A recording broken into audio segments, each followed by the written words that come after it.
Okay, hello everyone and welcome back to World of Tanks Blitz, and it's still Halloween, as you can see. We still have 3 days left of the McCragg's Thunder, or whatever it is, event going on, and I therefore think it is a good reason, or one of a few good reasons, to re-review the Tankenstein.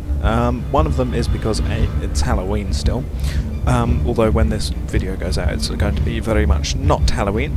But one is that it's Halloween, two is that I haven't actually reviewed this thing for a while, and you know, may as well just do a re-review on it. But number three, which is the big one, which I didn't know until I read a YouTube comment on, is that they're selling it again for another 5 days. You can get the Tankenstein, a garage slot, and 1,000 gold. And well, the only thing they have, because even they can't think of anything good to say about it, is that you take command of this big guy. Victories are waiting for you, and so they've just plonked it on sale, which I am upset about, because, you know, they it's up to them really, but I just don't think they should really sell it. But hopefully the big stigma that it's supposedly a bad tank, and that also it's £40 nearly, will hopefully put a lot of people off buying this. But I do think it's an alright tank. Well, I say that, I think it's not that great of a tank, but I love it dearly. And so yeah, I'll be going over the Tankenstein again. So it's a tier 7 heavy tank, and it has 53% protection, 33% firepower, 59% shot effectiveness, and 14% maneuverability. Although bearing in mind that does go up with the other gun, the 105, which goes up to 38% firepower, 63% shot effectiveness, and 15% maneuverability. So it gets 5, 4, and 1, which isn't that great of a buff really.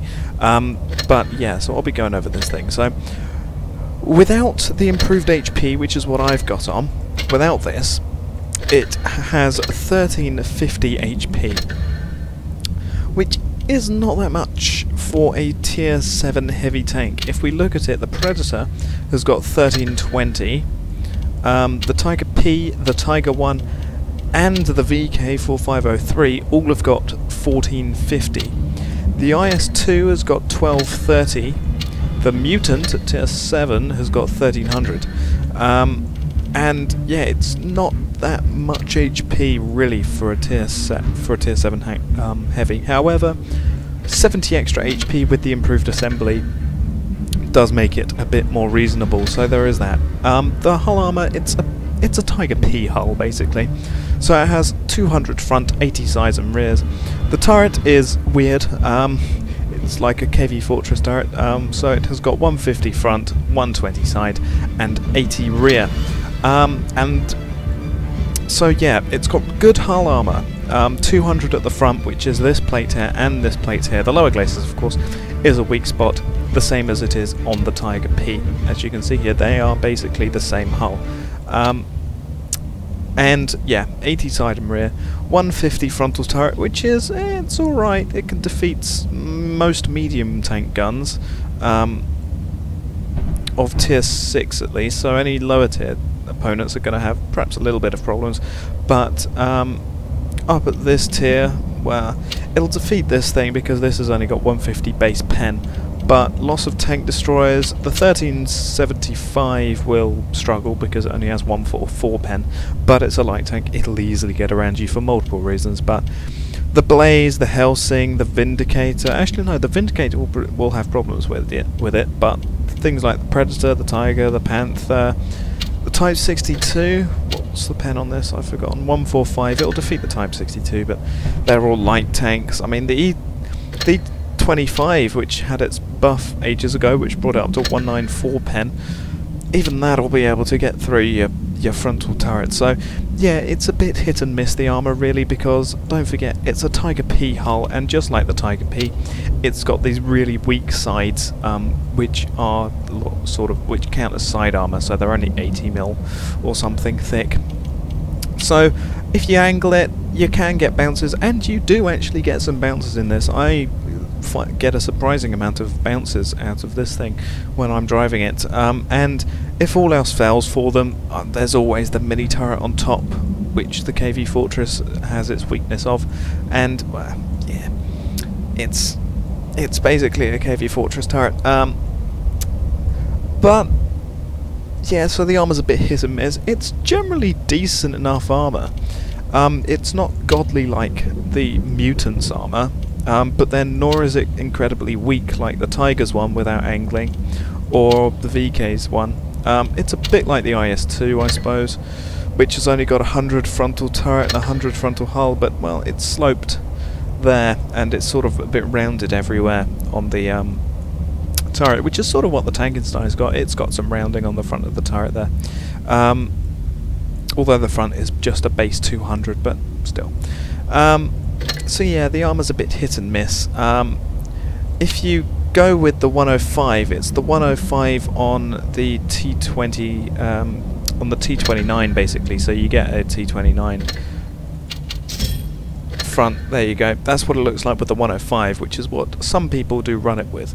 Although the very rare times that I did see this, I don't know how rare it is now because I haven't actually played a tier 7 game since the Tankenstein's been out back on sale, but I seem to think that most people run the 130 on it, which is what I normally run it on, but you can mount this 105mm on it, but I run the 130 for varying reasons. The maneuverability of it, however, absolutely horrible. It weighs almost 70 tons, and it only has a 632 horsepower engine, bearing in mind that it is with improved control. Without improved control it goes down to, what is that, like 610 or something? So yeah, without improved control that goes down to 610, which means that it will have, well, how much bonus does this give to my traverse? Goes down to about 20 degrees per second hull traverse, 19 degrees per second turret, 35 kilometers per hour speed limit, which you like never get up to because the power to weight is absolutely terrible. 14% maneuverability is really, really slow. For comparison, the Tiger P has got 24%, the Mutant has got 28%, and the Tiger has got 36%. The IS-2 has got 29%, the VK4503 has got 28%. This has got over half that. Well, under, is it under or over? I don't know, it's got like very worse. It's got even worse than them. So yeah, it's got terrible traverse, it's got terrible turret traverse. It never gets up to that top speed other than going downhill, but then it can't maintain it because it's got terrible power to weight. It's got a really weak engine for the weight of this thing, and it's just a really immobile tank, and you can tell that when you actually play it. Oh, gold. And yeah, you can tell that it's really immobile when you play this thing because it's just horrible to maneuver. Heavy tanks can outcircle you. A Tiger, a Tiger 1 or an IS-2 can easily get around you and outcircle you like they're a medium or a light. It's really that immobile. And yeah, it's just really, really bad maneuverability. So there's the engine. The engine is the Stein Type 1, which has got the 610 or 632.5, depending on what modules you equip onto your equipment loadout, but has a 20% chance of throwing impact, which is standard, although it is a bit high perhaps for my liking, but it's really underpowered. As for the turret, it's the turret type Stein 1, or the Stein Type 1, 263 meters view range, which is decent. The suspension as well, the Stein Type 1, yeah, 95 ton load limits for some reason. That's like 30 tons more than you need.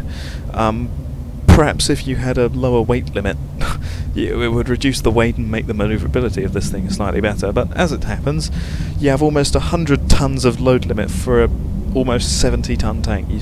That's like 30 tons, 25 tons extra that you don't need.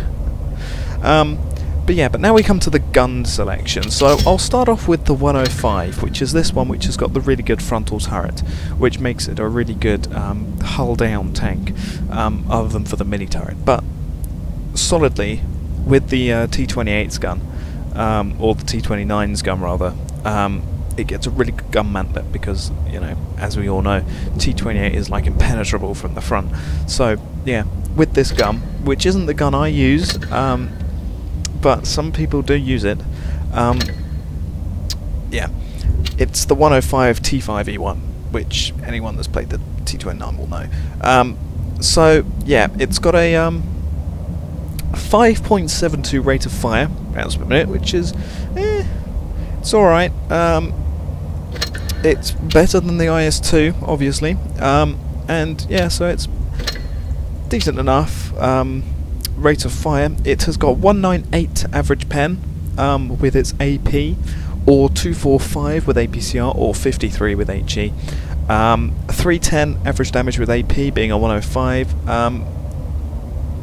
260 with APCR due to the premium ammo nerf, and 400 with the HE.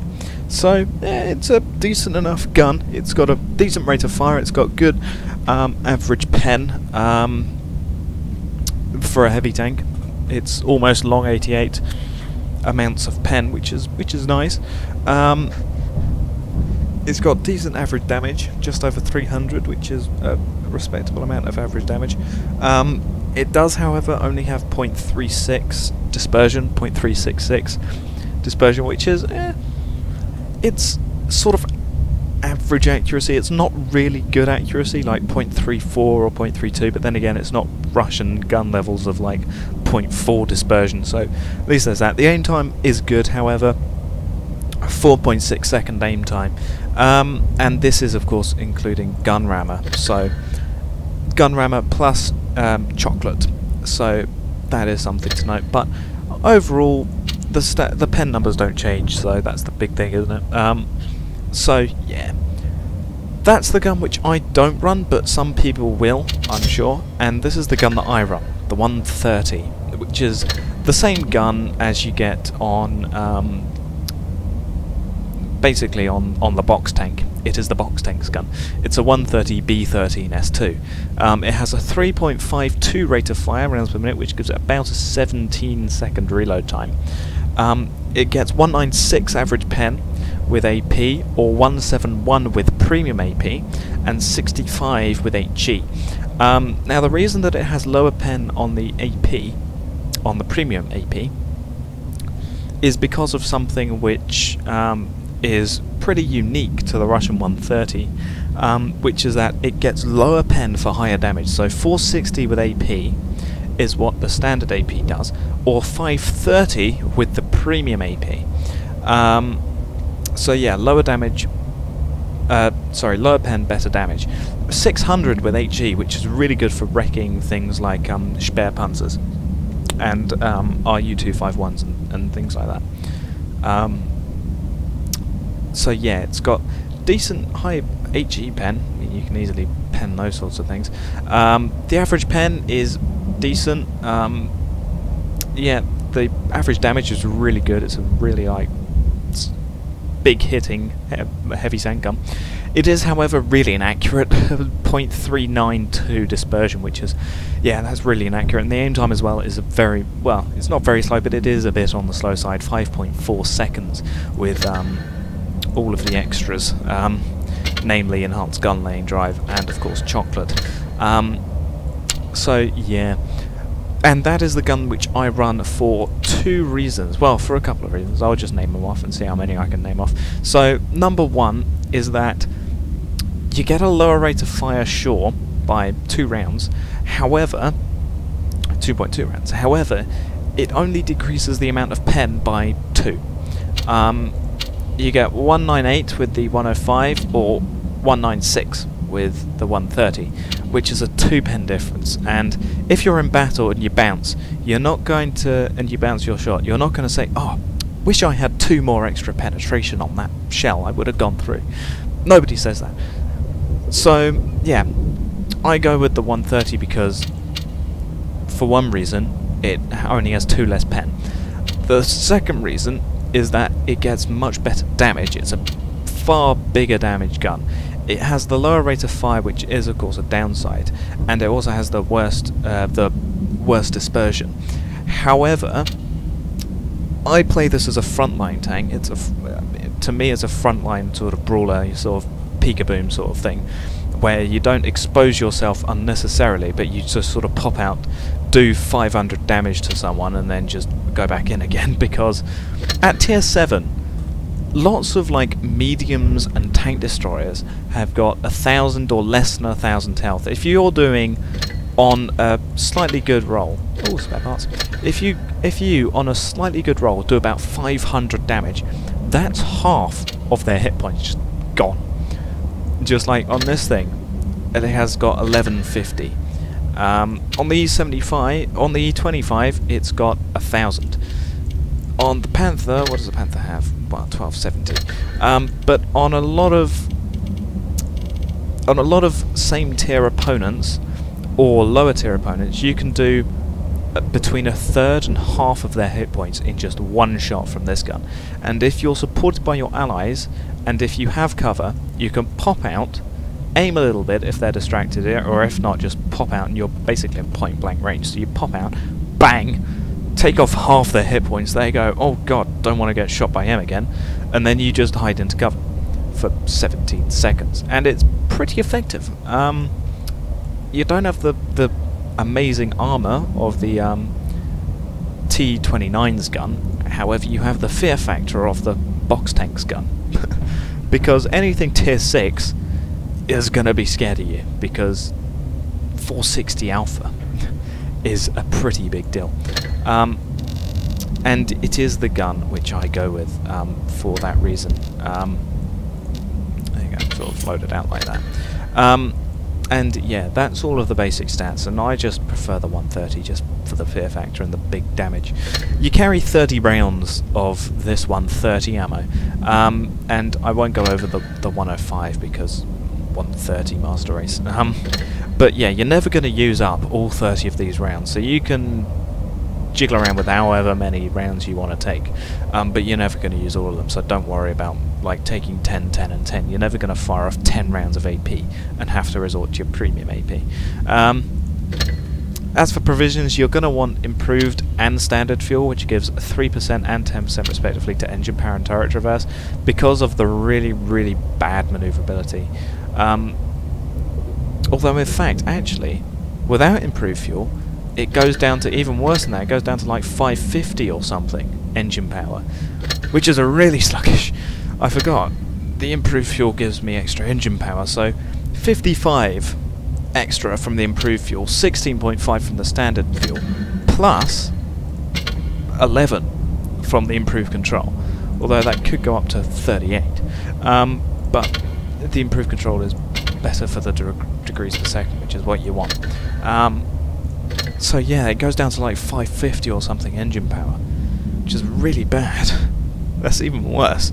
So yeah, you're going to want improved and standard fuel. Then you're going to want chocolate, really, for the 10% to crew mastery. If you're strapped for cash, then just go with the standard chocolate, which is 3% to crew mastery. So yeah, 3 or 10% respectively to the crew mastery on the chocolate or chocolate bar. And then you've got protective kit, which is blah blah blah, all the normal stuff, but you don't have room for it, because you're going to need improved and standard fuel. And then chocolate to help with the reload. So yeah, if you're playing this thing with the 130, you're going to want them. If you're playing it with the 105, you're still going to want the standard and improved fuel, and you may as well take the chocolate as well. So there's not really much of a change in that. As for consumables, repair, first aid, fire extinguisher, the engine power boost is most likely very useful on this thing, but I just don't use it. It gives 20% to engine power for 15 seconds. Adrenaline as well, 20% to load speed and 10% chance of damaging enemy vehicle modules for 15 seconds is also going to be useful, but I don't use it. I could use a multi-purpose and just have them, but honestly just the 3 standard is what I go with. As for equipment, there's not going to be much change in it depending on what gun you use. The gun rammer is what you're going to want, because calibrated shells, yeah, it gets you up to 106, or like 107, 108 with the 100, with the 105 rather, but there's... you really need it for the gun rammer, honestly. Because with the 130, you want the gun rammer. If you're going with the 105, calibrated shells might be better off for you, but honestly, I just think gun rammer's the way to go. As it stands, for the vitality, you're going to want protected modules for the extra protection of the engine, transmission and ammo, and the suspension and fuel tank durability, because having engine damage in this thing, you may as well just sit still for the rest of the match and just be a big artillery bunker, because you're not moving anywhere after you have your engine damaged. And, well, you're never going to ram things, and nobody's really going to ram you, so there's no point in having an enhanced cabin. And then, well, the size of this thing and the really bad camo rating means that you may as well just go with coated optics, because camo net's not going to help. So, coated optics. Definitely want the enhanced gun lane drive for, to be honest, both the guns. If you're using the 105, supercharged may be better off for you, but honestly, the enhanced gun lane drive, it gets you down to 4.5 seconds on the other gun, or 5.4 on the 130. So enhanced gun lane drive just makes more sense, I think, but it's up to you. Then definitely improved assembly for the 130. If you're going with the 105, maybe enhanced armor, but at the same time, with the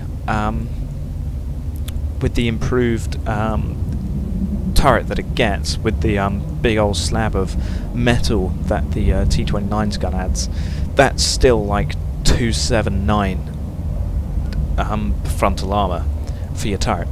5% onto that, no one's penetrating anyway, so there's not much point in that. And the extra armor for the front of the hull, people are still going to be able to penetrate through the cheeks. And if you're not using it, if you're using the 130 like this, you don't get the big old gun mantlet, so 5% extra on the 150, maybe bring it up to like 152 or something. It's not going to really help, because things will penetrate right through anyway. So yeah, improved assembly is best for both guns, really. Definitely improved control. No matter what gun you go with, it's going to be terrible with maneuverability, so you may as well try and get that degrees per second up better. Refined gun for both the guns, because 0.36 dispersion is still fairly inaccurate for the 105, and, well, it brings the 130 down from like 142, or sorry, 0.42 to 0.39, which is still pretty bad, but it's not as bad as the other one. You could go with a vertical stabilizer, get it down to a nice 5-second aim time, but really you need that accuracy, so refined gun. Then definitely enhanced tracks to stop your tracks getting blown off so much, and then your choice of those two things. So overall, I love this tank, but it's worth mentioning that it's not very good. Definitely. Both of the guns has their pros and cons, but for me, the 130 is my gun of choice, just due to the big alpha and the pretty much the same pen. It has a lower rate of fire, but for my playstyle, it suits me better. It looks really awesome. Because it has got the Halloween pumpkin on the side, it has the sickle and the scythe on the side there, has this pipe going up to the turret. The turret actual top has got grills on the hatches, has like this Lewis or Maxim machine gun, sorry, the Vickers or Maxim machine gun sticking out the side, has spikes on it. It has like a broken off spike here, which, I don't know, looks basically cool. These little like wheel guards, varying untrenching tools, just like giant like staples just holding the pieces together to make it look like a Frankenstein's monster. Just like these staples, more pipes leading into the back, skull and crossbones made with 2 bolts and a grenade, boxes on the back, these 2 big exhausts which actually spew fire. Yeah, they spew fire out the end of the exhausts. They're really cool. And the overall look of it is, well, Frankenstein's monster, which is what it's designed to look like. And, you know, the broken pieces of venting at the back there, and just the general look and feel of it, it's really cool, but it's just not a very good tank, quite honestly. If you're playing to win, it's not a carry tank. It's a tank to have fun in, and to dirt people with giant ammo. well, with giant ammo and giant alpha damage, but yeah, it's generally not a good tank if you either A, want to win, or B, if you're a real like stats person, or you know, somebody who, well, wants to do lots of damage and varying other things. So yeah, that is the Tankenstein. Well, thank you all for watching, and goodbye.